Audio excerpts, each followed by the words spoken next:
And yeah, so the talk of the title of the speech is what to do when your audience is literally dying, which is a problem that those two companies feel very strongly. Despite that, they are perhaps surprisingly some of the most highly trafficked sites on the web, despite that declining readership. AOL is the 59th most trafficked website, and Yahoo is still the 5th highest trafficked website on the entire internet. 5, 10, 15 years ago, this real estate, these websites were some of the most valuable real estate on the entire internet. You'd put a story, a big clicker in that first slide, and you'd sit back and just like let the page views just roll in and hit refresh and watch them come in another 100,000 and feel really, really great about yourself and that you discovered this amazing piece of technology that was gonna make you a ton of money. At AOL, when I left, which was about a year ago, the first 5 slides of a 50-slide carousel were responsible for more than 70% of their traffic, which is pretty incredible that like that small amount of traffic was generating, I mean, the small amount of content was generating this huge amount of traffic. And I think it's interesting that both these companies use the same phrase to describe their homepages, which is fire hoses. And it really is just like really, really coming through really, really strong. But as you can imagine, traffic is declining in this area. You know, these websites are facing the same problems that a lot of websites are facing, but portal websites are maybe some of the hardest hit in that area. So as traffic to homepages started to dip, they were much slower to figure out how to distribute their content out and the types of content than people were actually really interested in reading. The big problem they had was they built their audiences on something other than the content. It was mostly technology. They both consider themselves to be tech companies first and content companies second. The tech gave them this huge built-in audience. And as long as they're contained, the user is contained in this ecosystem, we have total control over them. At AOL, I was a homepage editor. It was a whole lot easier than being a social media editor because you have so much control over them. There's no competitors, so why would you invest in content that differentiates you from someone else because there's no one else? So we had a lot of wire content that you could get pretty much anywhere. But since people are in this confined universe, we never had to go head to head with someone else, another outlet. So we just, like, these sites printed money. It was kind of embarrassing. So now that audience is shrinking. A couple of reasons why. They are actually dying. It's a fairly old audience. A shocking number of people just made AOL their homepage in 1997 and never changed it. They pass away and don't get replaced by the younger generations.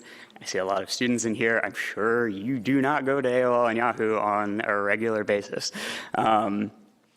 People find their content in different ways. New trends emerge, social media, SEO, traffic to portals goes way down.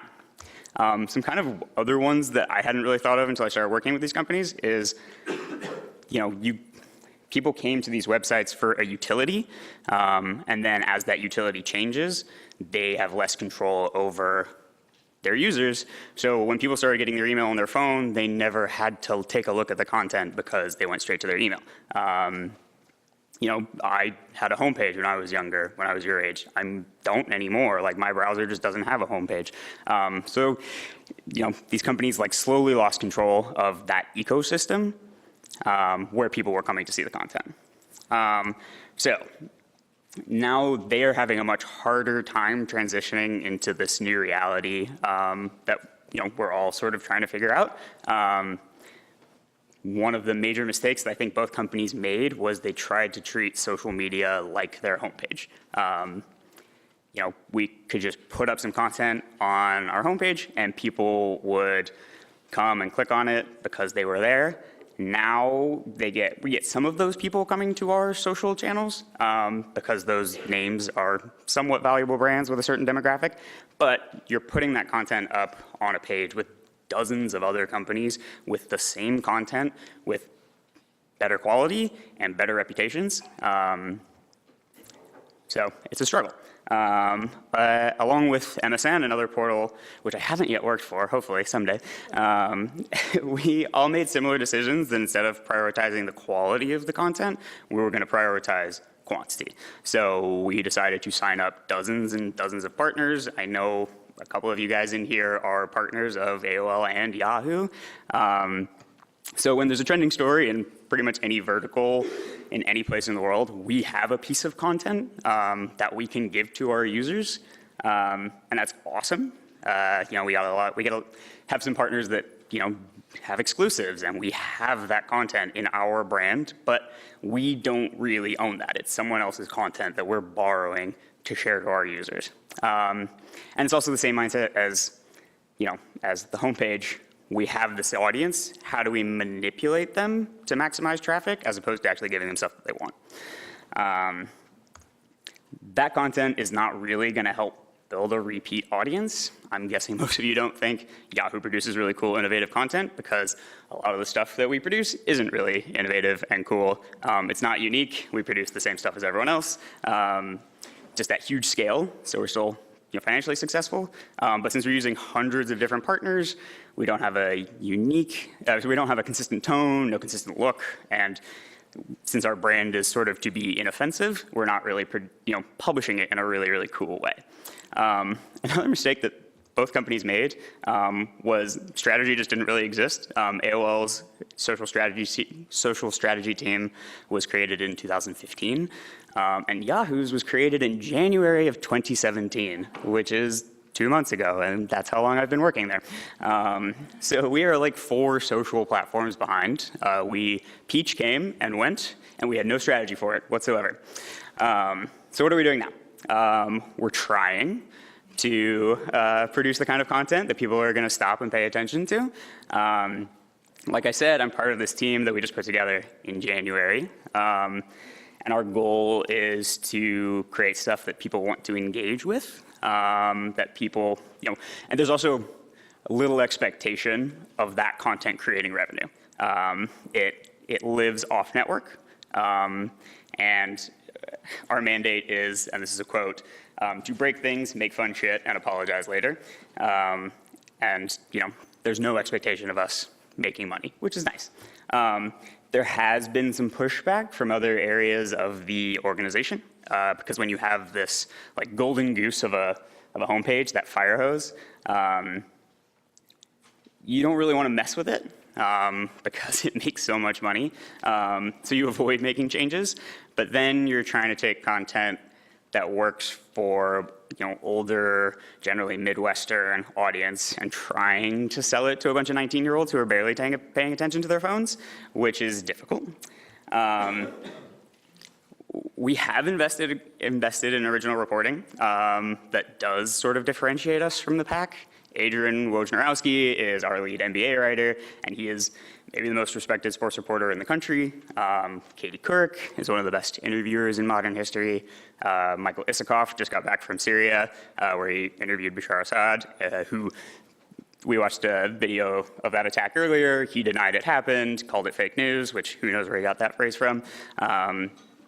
But that interview made news. People wrote up that interview. That's the kind of thing that people see and are like, oh, cool, like Yahoo did a cool thing. I don't think it's a huge coincidence that our like 2 most successful verticals are sports and finance, and they produce the most original content.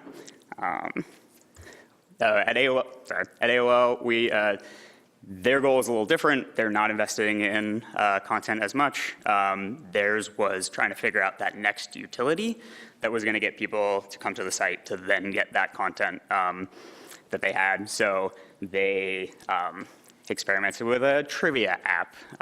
They're improving MapQuest. They bought Riot. They have a non-AOL branded mail app.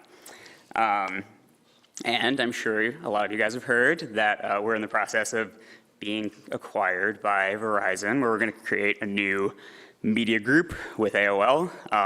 That's another bet on quantity, which is one way of doing things. It'll give us the scale to compete with Google and Facebook, but hopefully take some of the other lessons we learned about content and about distribution with us.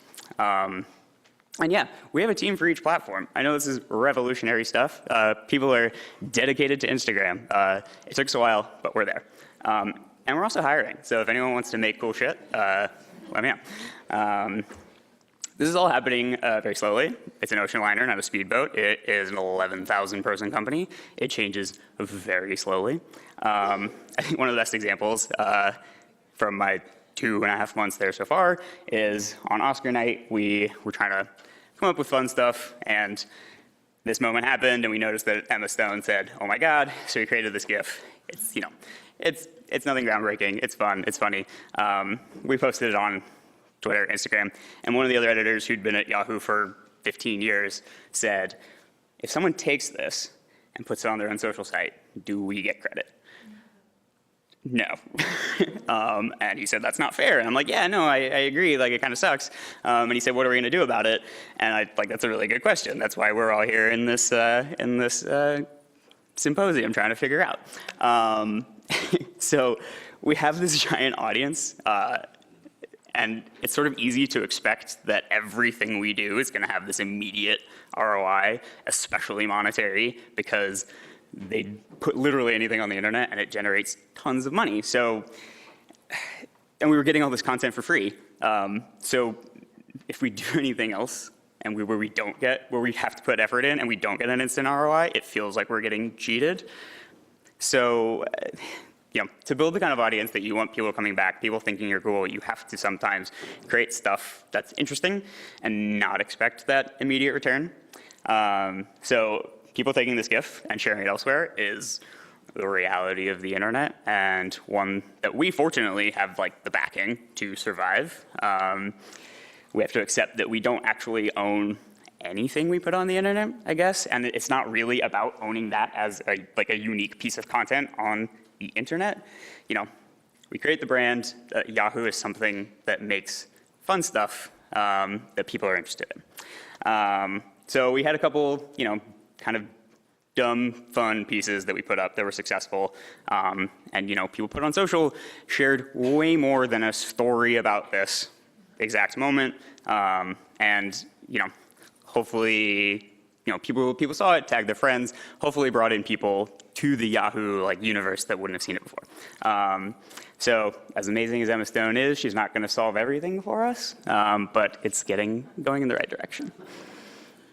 That's all. Questions for Nathan? So I find this interesting. This whole sort of transformation of platform. You've worked in a lot of different kinds of places, right? But this idea that how many people in the room use Yahoo? How many use it on a weekly basis?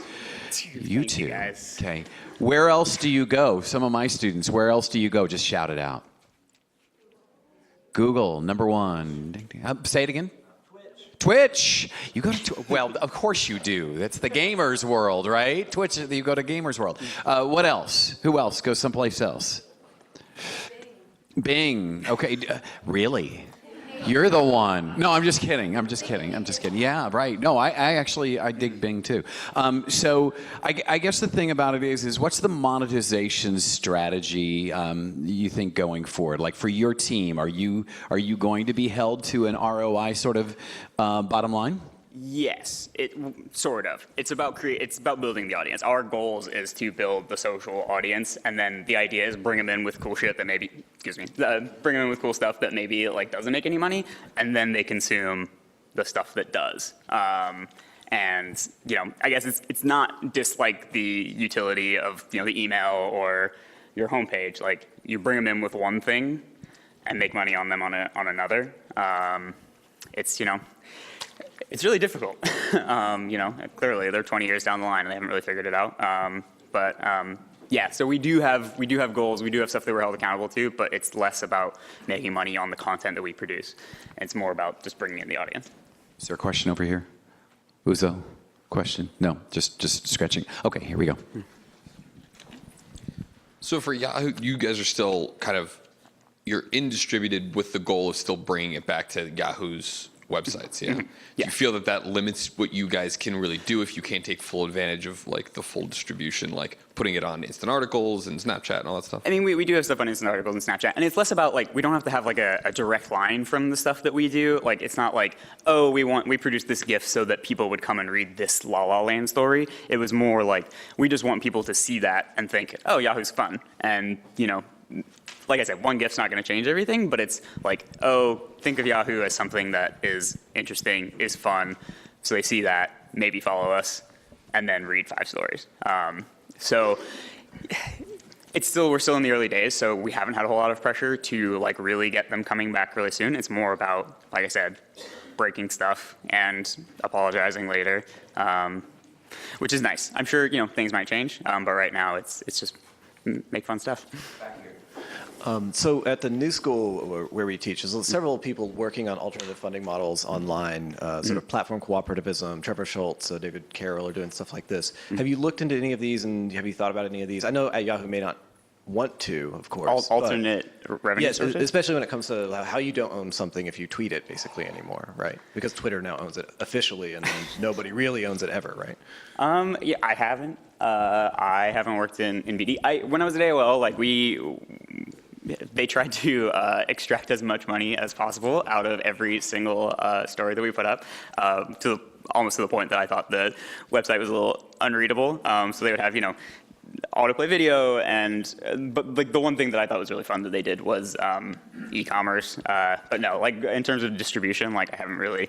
It's sort of going back to this point. It's less about making money on the actual piece of content that you produce, and more just growing the audience to bring them back eventually, possibly, to that piece of content that does produce some revenue. First of all, thank you for sharing the challenges. You see a lot of presentations that are about the good stuff, but it's really nice to see and hear firsthand about the struggle. Based on what you've seen Verizon do with AOL, what are your expectations or hopes about what happens with Yahoo?